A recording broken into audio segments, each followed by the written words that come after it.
Good morning. Today we will begin with the new part, cybersecurity. So we need to talk about two important things. One is the basics in cybersecurity and how the security architecture is there as part of cyber security in India. In that, we have to discuss about the entire structure, the law and other aspects, and then we have to also mention about the agencies which involved in cybersecurity. So overall, how the cyber issue is, so that we need to take up today. So as far as questions, there are many questions which were asked. Generally, static questions are there, different types of cyber crimes and their measures, or some current affairs like Cyber Dome project, which was introduced in Kerala, and another current affairs question about Sri Krishna committee report on privacy and personal data, and then potential threats. So, what are the types of attack we can have in cyber, and how internet and social media is used by non-state actors, how digital armed force is required. So, do you need it? Because at that time we had a national cybersecurity policy unveiled. So it was asked in this way. Then what is cyber war and how the cyber war is being perceived. So all these type of questions are there in different formats. So we have discussions oriented towards it, in which you can understand different perspectives and facets of cybersecurity. So in this, so first we start with the basic definition, because as far as cybersecurity, there are different definitions which we have. As far as India is concerned, we go with the IT Act 2000. So we define in IT Act 2000 that cybersecurity means protecting information, equipment, devices, computers, computer resources, communication devices, and the information stored in the devices from unauthorized access, use, disclosure, disruption, modification, destruction. Okay. So here in cyber issue, there can have unauthorized aspect, which is access, unauthorized use, disclosures, disruptions, modifications, and destructions. Okay. So totally 6 different attacks can happen, or threat is there. Okay. So the definition itself says 6 different aspects what it can happen, and it also provides what are all the things you need to protect.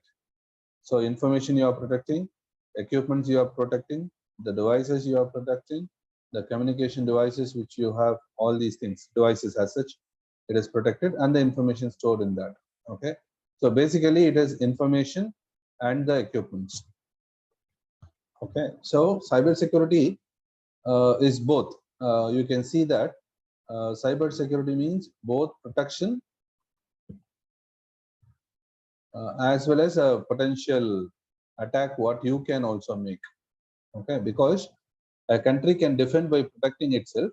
Also, a country can also defend itself by attacking others. Okay, say for example, attacking the cyber system of a terrorist group. So a potential to attack, that is also the both the defensive part and the offensive part both comes under cybersecurity kind of. Okay. So this is how the cybersecurity can be defined.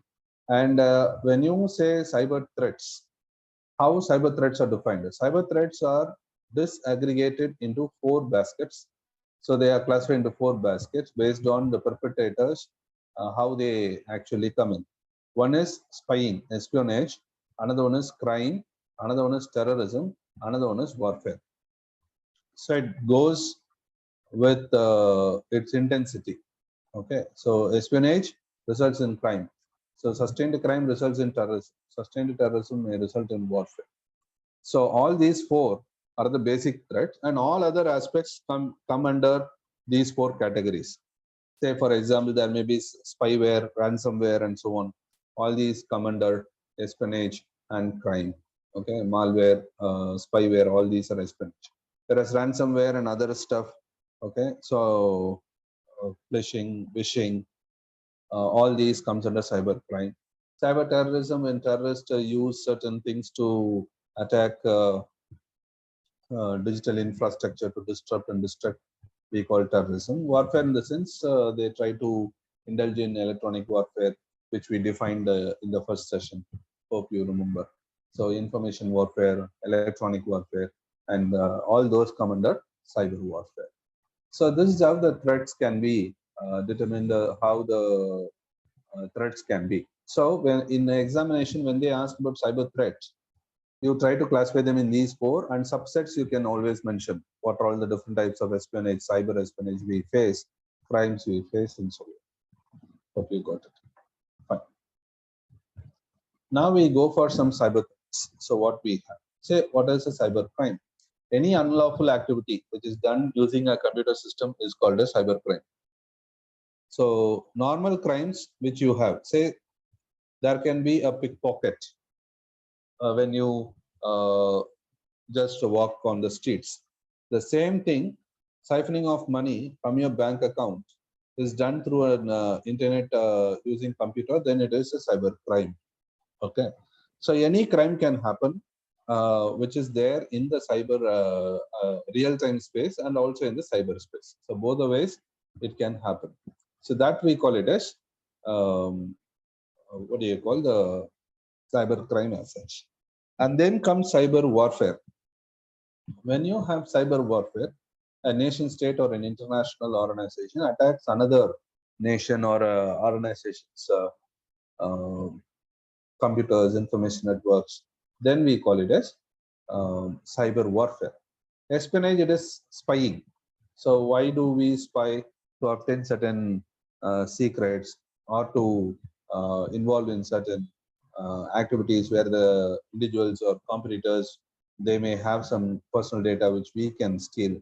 So that we call it as cyber espionage.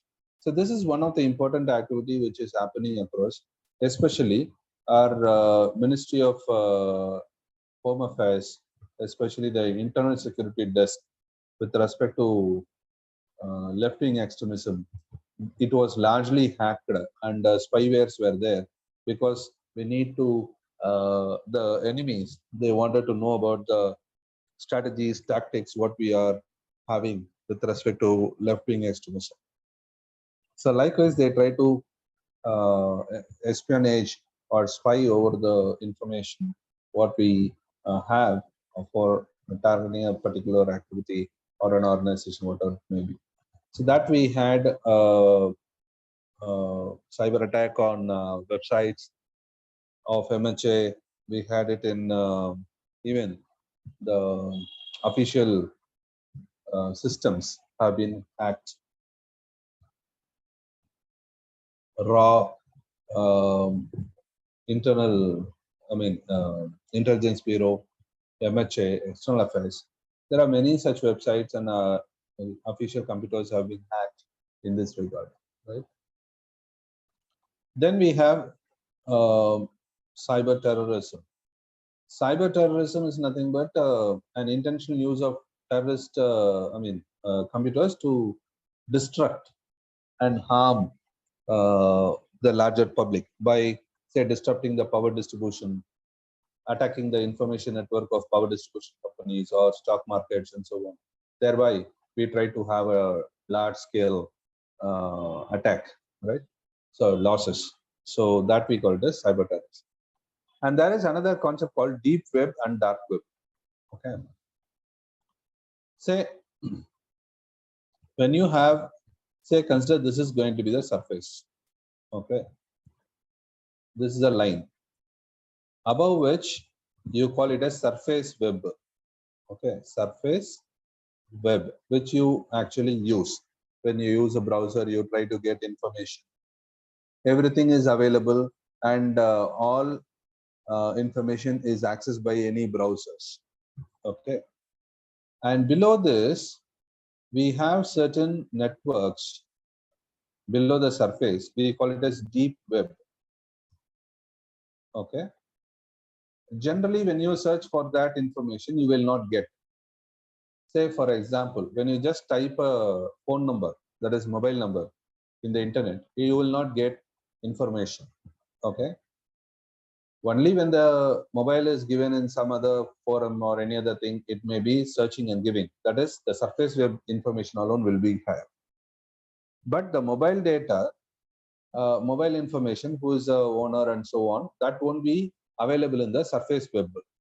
Okay. So it will be available only in the deep web. Say, for example, you search your internet banking, you just type the address of the internet banking and you just enter. It won't show the previous information which was searched. Rather, it will just go to the bank's internet banking network. That's all. This is what we call a deep web, where a segment of internet which will not be available for day-to-day online activities. It is legitimately done. Okay. But below deep net, there is another underground thing, we call it as dark web. Okay. So dark web is also a subsegment of a deep web, where that information will be a common information, but can be used only through certain special tools. Okay. Only when there are special tools, you can use it. Say, for example, you have a Tor browser, then only you can get that information. Otherwise, the information will not be sought by normal browsers like your Chrome browsers or Mozilla or Mozilla Firefox or your Opera, whatever it may be. So Bing and others, it won't search. Only the Tor browsers will search. Okay, Tor type of browsers will search. So this dark web is completely anonymous, and nobody knows who uses it, who comes in, who goes out. All black marketing, all other illegal crimes happen in the dark web. Okay, so that's a difficult thing. So using dark web, if anybody is going to search any information, you will not receive any threat calls, because it will be anonymous. So everything will be proxied. Okay. So sale of illegal arms, sale of poached animals, child pornography, uh, pornography in general with other banned pornography is what we have. All these happens through dark web. Okay. See, because as far as pornography is concerned in India, we have a very serious tools to detect child pornography. Okay. India is very serious about it, and we try to nib it in the bud itself. We try to arrest all people, irrespective of all sections. Okay, in case of child pornography, because in India, watching pornography is not a problem. IT Act doesn't ban that, but uploading, sharing, possessing a video, whatever it may be, sharing a video, showing the video to someone else, all these are crime under IT Act and Sexual Offences Act as per POSCO. So in all these aspects, what happens, this pornography with child or other kind of, they revolve around dark web. Okay, so in order to stop that, we try to have these, we need to engage with these type of tools. But the problem here is, it's very difficult that since it is anonymous, we couldn't nab people. But for the first time in Delhi, uh, Delhi police, they barged into the dark web. They caught hold of one person. For the first time, we got arrested one person who used the dark web to search certain information and get certain information with respect to certain terror activities and illegal smuggling. So in that case, that was the first case which happened. But anyway, dark web is a very, very serious thing which we are actually helpless in this regard, but we try to use the same technology to do a legitimate method by which we try to track people. So apart from that, there are many other websites also in the dark web kind of, where they morph the pictures and so on. Say, for example, there was a sari contest, okay, in the Facebook and Insta, where um, they the competition was just an online competition. Online, it became viral, kind of. They asked the women or girls to wear saris and pose a selfie in their social media. And even in Tamil Nadu, DGP and all warned about it, and they advise the people not to engage in such private competitions, because what they said was all these photographs which have profiles which are not protected are hacked up, and these pictures are collected and they were marked and they were uh, released in the public, which results in the huge hue and cry. And sometimes it results in what happens is that they try to involve in ransomware. That is, um, they will just contact your mobile phones through WhatsApp or other social media. They will just post the picture of the person, and it will be a marked picture, a compromised picture, and they will threaten the particular person to provide 50,000 rupees, 1 lakh rupees, otherwise the entire contacts list in the WhatsApp or whatever medium they call. They will say, we will send this to all of your contacts. So automatically they try to provide money in that particular case. So this involves a larger kind of terror, cybercrime chain, which involves, right? So, and it is not going to be a one-time affair. It is going to be multiple, right? It is not only the single person who is going to do. There are going to be multiple persons who are going to do that. So this is where the cybercrime increases with dark web and other aspects of such. Dark web is completely illegal, whereas deep web, there are certain legitimate actions which happens in the deep web. Hope you understood what is surface web, deep web, and dark web. Deep web, banking transactions and other stuff like confidential, they will use deep web. But dark web is something illegal, which is right.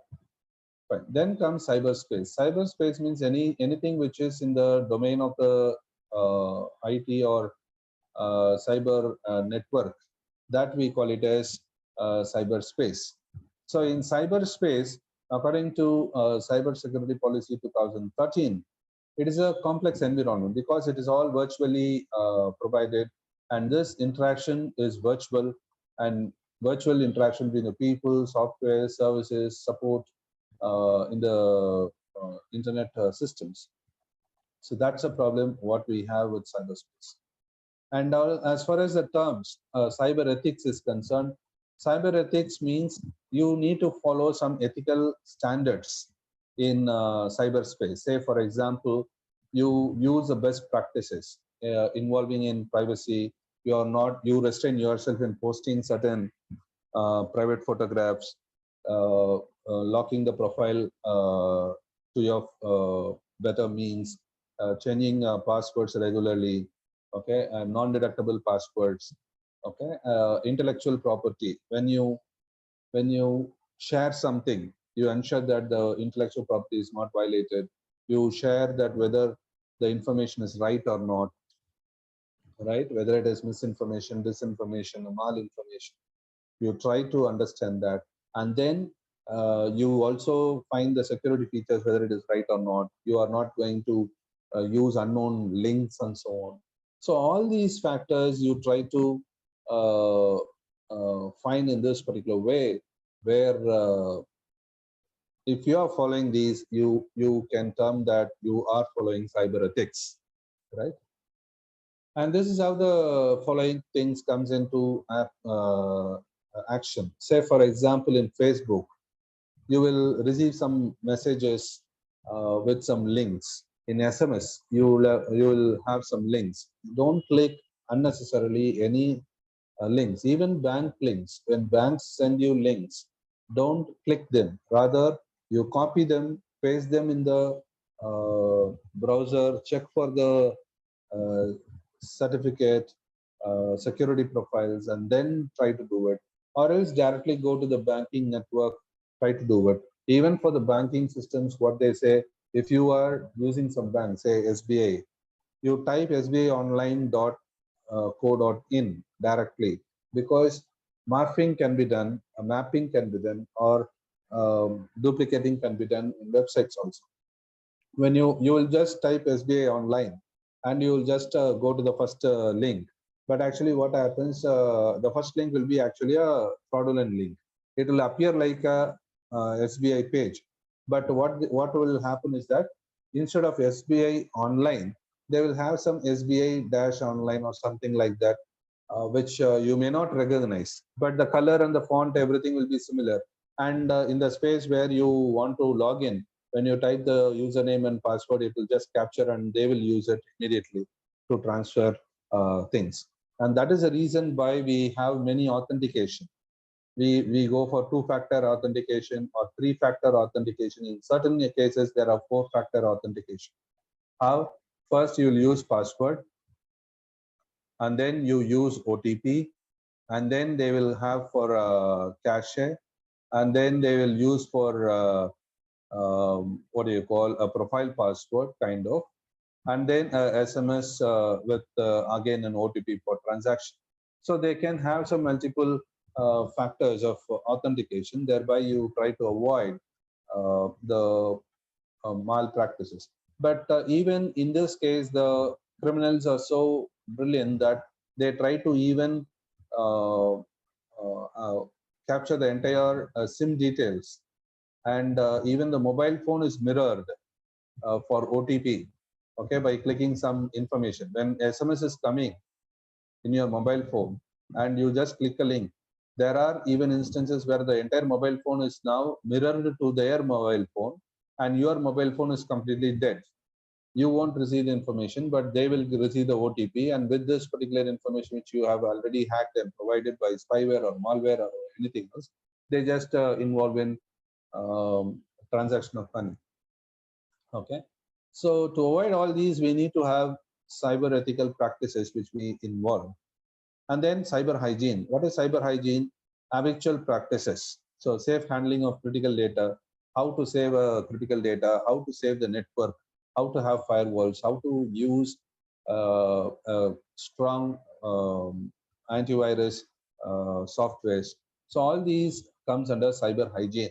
So how hygiene our systems are, how genuine the products which we use. So when we use pirated products, so when pirated products, naturally what happens, they involve in piracy. Naturally, they have some infections which has some spyware or whatever it may be. When you download and use it, it will involve in uh, things.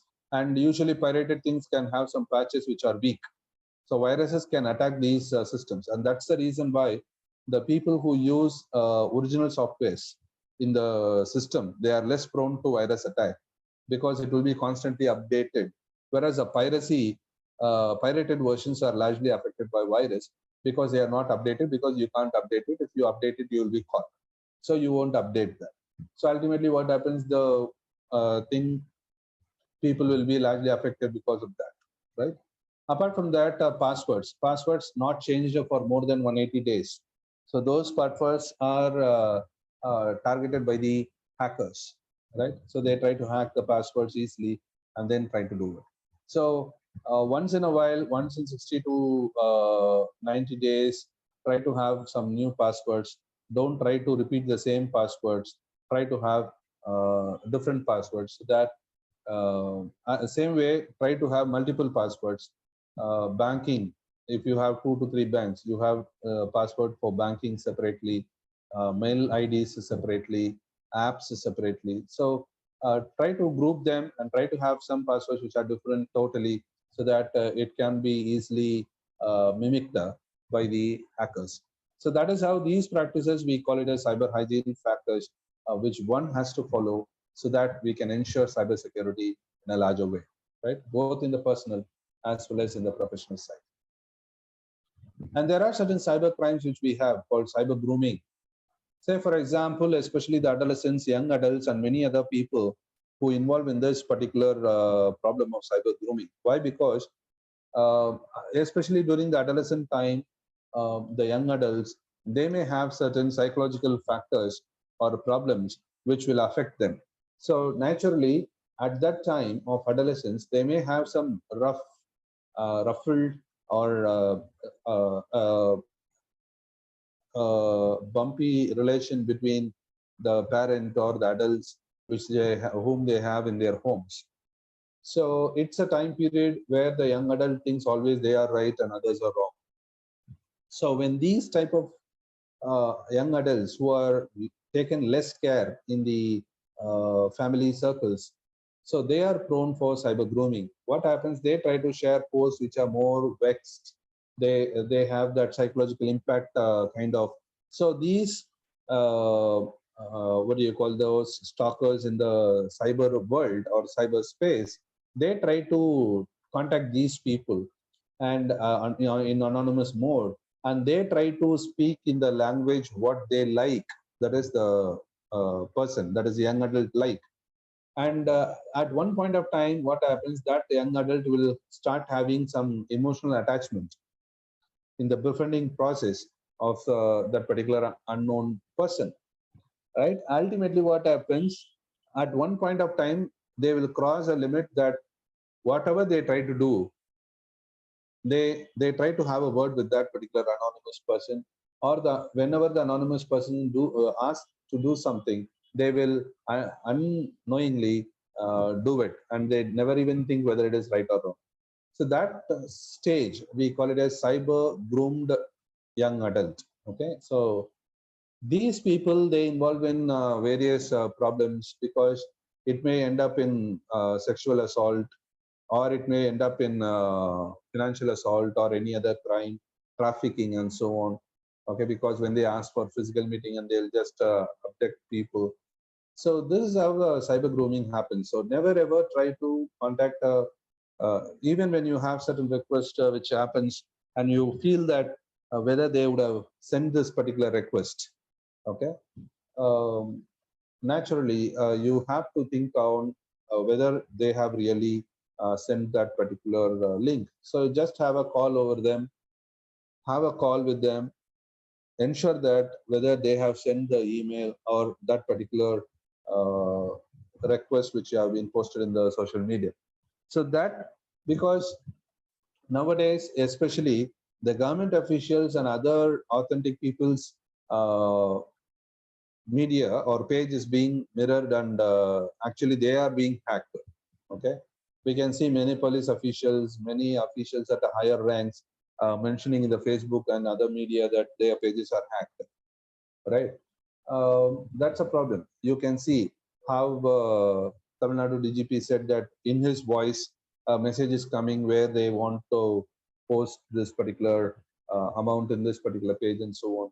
So likewise, they're using those popular profiles. They are using hacking those popular profiles in that particular way. Right? Then comes cyberbullying. Anything which is bullying. Bullying is something you try to force or threaten or abuse a person, which it happens in the cyberspace. We call it as cyberbullying. Stalking, and unwarrantedly you have a repeated surveillance on a particular person. You move wherever the person moves physically. We stalk people wherever they move. We just follow them, note them, what all the things they do regularly, and so on. So same thing if we do it in cyber, we call it as cyber stalking. That means you follow, they try to go into your profile, check the entire profile, feed your profile. They will just note wherever you go, wherever, whatever post you make it, they'll try to have a note on, special note on that, and they try to create a profile of you. That we call this cyber stalking. Then we have clickjacking. Clickjacking is the thing which is unintended links. This is one of the most worst form of things what we have. Okay, you have won so and so billions of money. Just click the link. That's all. So whatever the things you have, naturally you lose. Right. So clickjacking is one of the most important cyber crime what we face, especially uh, trapping the illiterate financially as well as cyber illiterate people. They uh, involved in this particular trap. I mean, they get trapped in this particular problem. Say, for example, they will just send like from the SMS will be reading like it will be from the bank itself. So today, when you doesn't do the linking between PAN and Aadhaar, your tomorrow you will lose all the bank information, kind of. So anything which is emergency, kind of, don't do that. Okay, any person, even if the bank calls you and ask them to do immediately, don't do it. If you really want to do it, go to the branch physically, inquire and do it. No problem in that. Okay, so that's a issue what we need to really understand. They try to make it more formal, okay, in this way. So this is the basic requirements, what they try to fix, and the crime happens in a larger way. Yeah. And this you can you would have experienced, it's a common thing. Phishing. So what is phishing? Through emails or through some any other method, they try to capture your personal and financial information, that we call it as phishing. Spear phishing means targeted specific group, only students, only bank employees, only officials, so on. So like they try to send an email, ask you to click the information, they want to fill some information, that we call this phishing. Using phishing, they do wishing. What is wishing? With that certain information which you provide in the media, they try to have a voice over call, voice over internet protocol. They will call over IVR calls. They will ask you, they will just utter your name. Are you Mr. or Miss so and so? You are having a bank account, so we are providing you certain things. You just provide this particular information for confirmation, right? So that is how they will just ask you, and attack will be made on phishing. So this we call this wishing. Wishing means over voice. Phishing means that pushing, push mechanism. That is, they try to push in emails or SMS and so. What is farming? Farming means it is a method by which fishers uh, will try to communicate as if it is a legitimate website. That is what we discussed now, like mirroring some website, mirroring some messages, how a bank will send. Same way they will also send a thing, and they will provide some address. When you click that, it will go there. Okay, so likewise it will be. So either some spyware or some malware will be dropped in your system when you click it, or your information will be stolen, right? So that's how it will be. Sometimes there will be whaling. So what is whaling? Whaling means directly uh, targeting a particular organization or an individual, okay, for stealing money. So they will understand, okay, this person in this particular point has this information. They try to play with him, okay, and they try to create a situation that they create a realistic situation in this way, and they try to pull down him and try to get that particular information from that particular person, that we call it as whaling.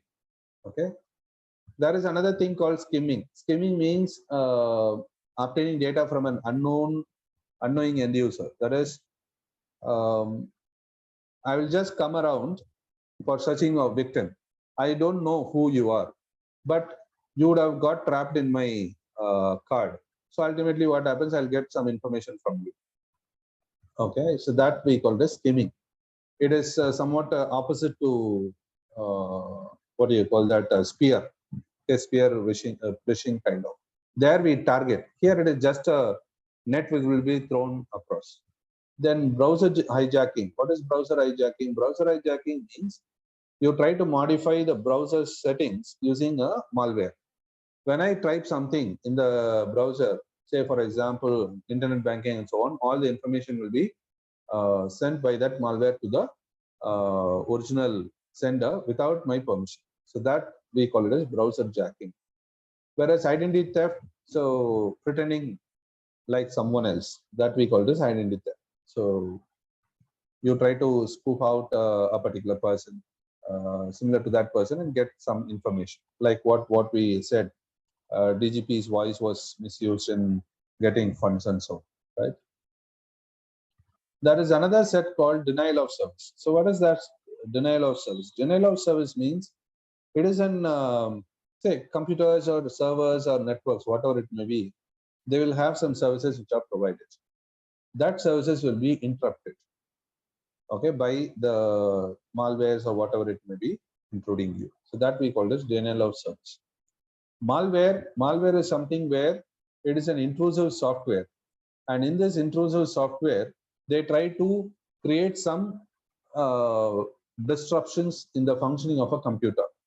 It may be a malware, can be of any, it's a malicious software. That is malware. Okay, malware means malicious, malicious, software, ware, malicious software.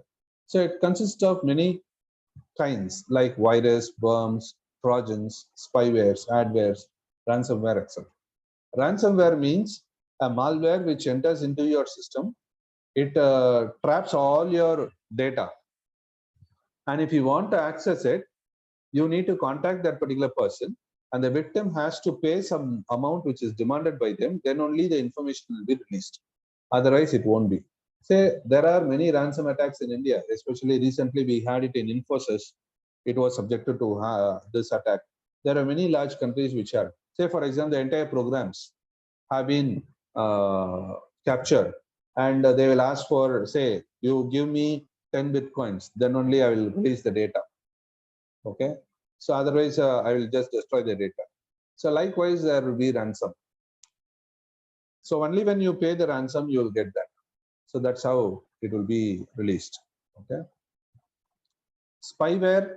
So spying, they try to get some unknown information or informations from you without you knowing that particular that they are spied. Say for example, Pegasus and so on. Adware, when you click something, ads kind of, it will automatically download or display some pop-ups and so on, even when you are in offline. That we call it as hardware. Cryptojacking, the hacker unauthorizedly uses someone's computer network so as to mine cryptocurrency. So that we call it as cryptojacking. Say in cybercrime, the intensity of cybercrime is such a way that when such a malware is introduced, even when your phone is switched off, your GPS is located, your cameras are operated. Okay, they can operate the camera without which you need not have any control over them. They can switch on the mic, they can switch on the camera and so on, and they can do it. So any information which you had stored, WhatsApp, Twitter, whatever it can be, they can just trace it back and get it down. So all these things come under cybercrime, which is very, very serious on our part in this regard, right? And these, when you come across a computer technology, you know what are computer virus, so which can replicate themselves and destroy certain files. Worms, they make copy. Okay, so worms means they just multiply by copying themselves. Trojan horse is not just a virus; it is a destructive program which looks like a genuine application. Okay, it will look as an application, but it is not. Right? And it will result in destruction. It will completely destroy the thing. Computer virus may not destroy. It may damage a particular file and so on. It may create some issues, but you need not completely lose certain data. Whereas for Trojan, it will be completely destructive. Botnet, it is a networked computer, collection of computer. Usually botnets are used for spamming the mails, messages. You can see your Telegram groups getting blotted with information. All these are nothing but botnets. Okay, so these botnets involved in this particular kind of cybercrime issues. There is what you call zombie. What is zombie? Zombie means it is a server, basically a server. I mean, that particular server or software is going to be attacked, and denial of service is going to be happening. So ultimately, that system becomes useless. Okay, completely the system becomes useless from the victim side, and entirely it will become controlled by the attacker side. That we call it as zombie attack. Okay, and deepfake, what you know, it's a very serious problem. Say, if I am speaking, and if I have a video clip there or audio clip there, and my lip movement and the sound will be incurred in such a way that I will be talking now about cybersecurity, but they will do it for something else. That we call it as deepfake. And video clipping, usually video clippings will be done. So that person will be speaking like something else, and according to the lip movement and the voiceover, they will be used for accusing something else. Okay, so that will be calling as deep fake.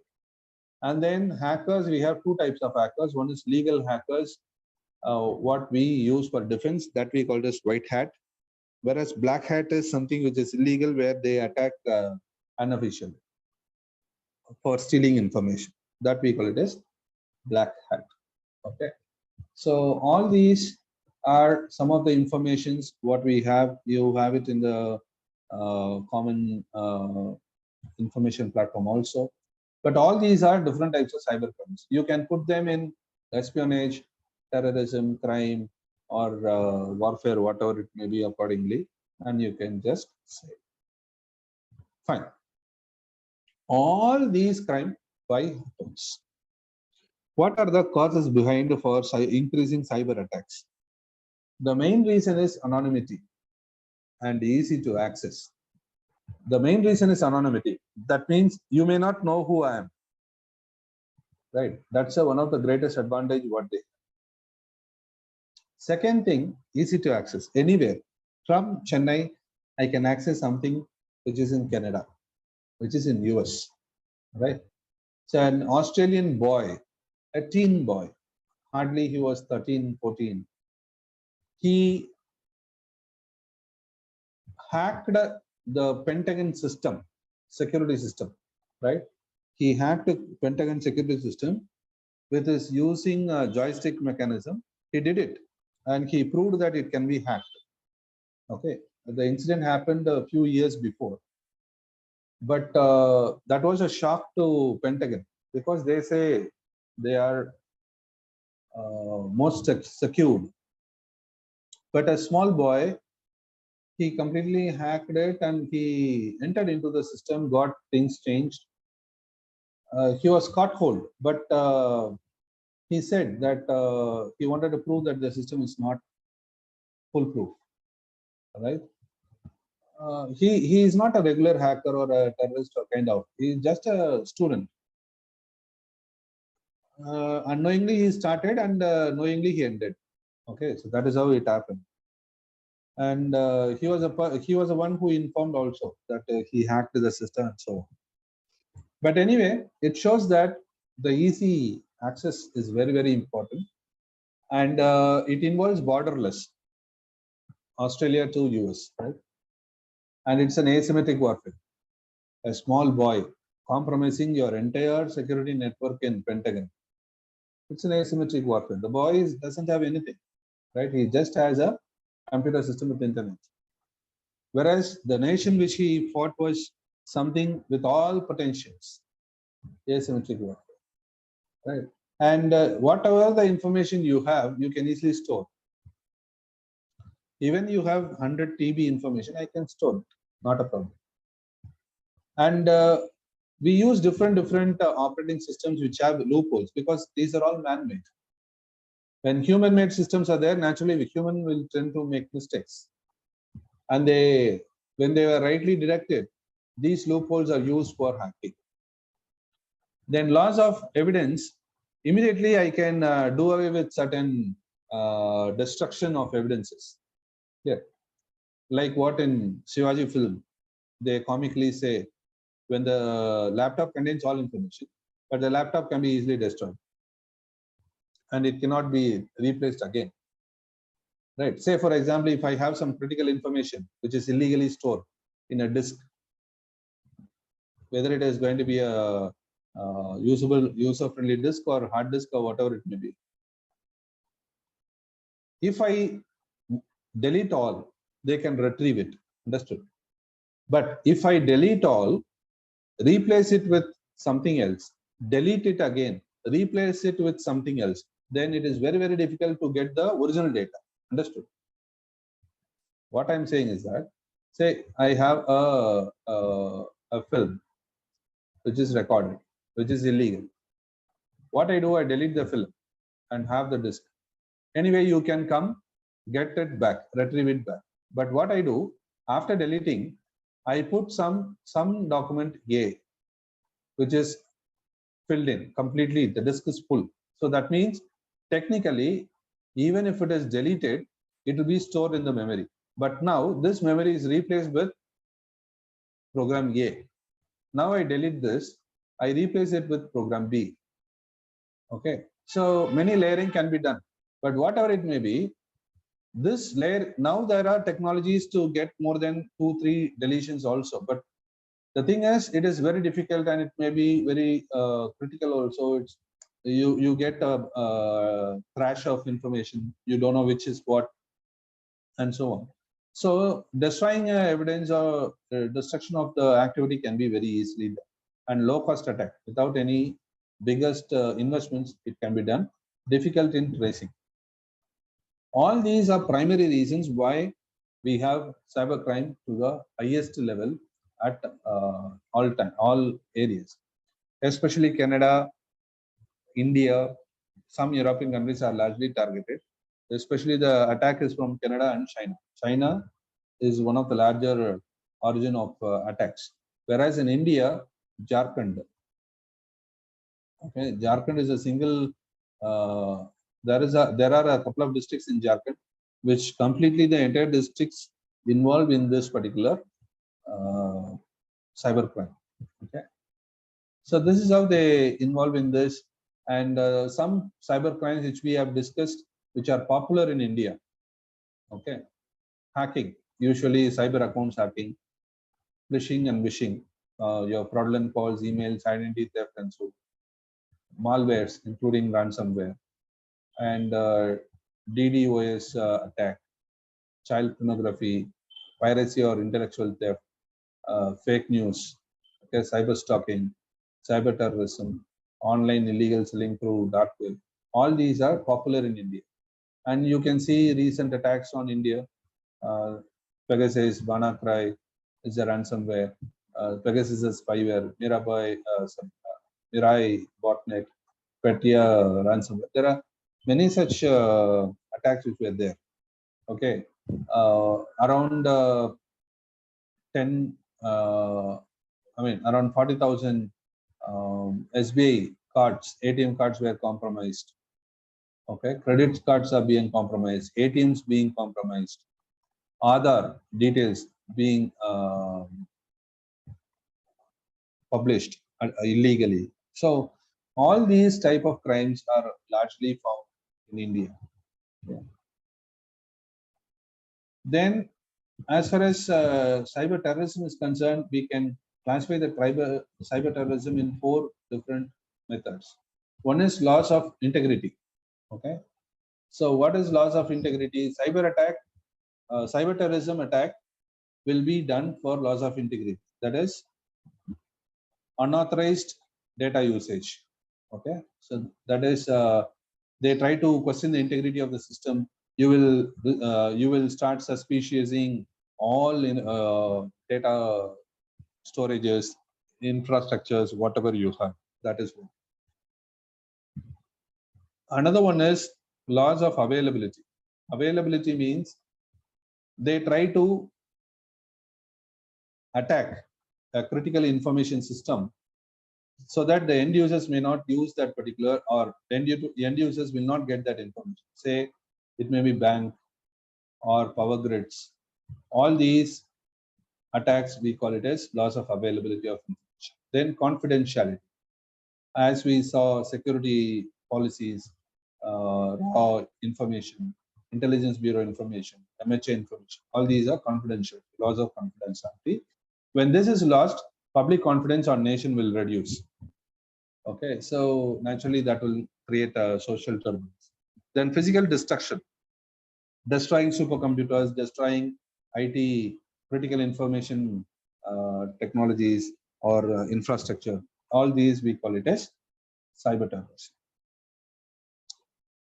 So as far as cyber terrorism is concerned, why India is vulnerable? Okay, why India is vulnerable? Because India has some outdated systems and processes. We are slow in replacing systems, right? So that is one important thing. Then digital adaptation is accelerated and within a short span of time. So naturally, the digital infrastructure is weak in India. So we are spreading out faster, but it is weaker. And cyber literacy is very less in India. So how to use cyber? Say we just in FBs, many social media, we could see that people locating themselves with location, a photograph with the location, date and time. It is unnecessary, right? So they can easily trace people where they go, how they go, in what time period they go, right? Not all micro details can be provided. Clear? Say, for example, there was one information, birthday celebration is there. Okay. They said, the title says the birthday was celebrated way long back. So a few days before I had a birthday, and this is my so and so birthday. What happens behind this particular picture, that is the person's, there was a calendar. Okay. When the photograph was taken, the calendar shows a date. Say, for example, it is 16/9. So it is obviously the hacker or some person who looks into that. Okay, for this person, possibly date of birth is this. Okay, it is a possibility. They would have not even torn the paper. That would have also happened. But still, it is one lead which gives. Same way they try to give a lead. Okay. So what happens? They recreate your profile with the same date of birth, with same. You would have went to London, you would have went to Paris, you would have went to so and so. When I call, so and so, are you Mr. So and so? Your date of birth is this, and you recently visited this particular place. For that, we are calling from that place. We give you offer and try to click this link to enable the offer. Right. So you will see it is genuine because you would have stayed in that hotel on that particular time, and they could have misused that particular hotel's thing. Understood? So this is how they try to. We have that illiteracy, right? What to share, what not to share. Then fragmented and unorganized security infrastructure.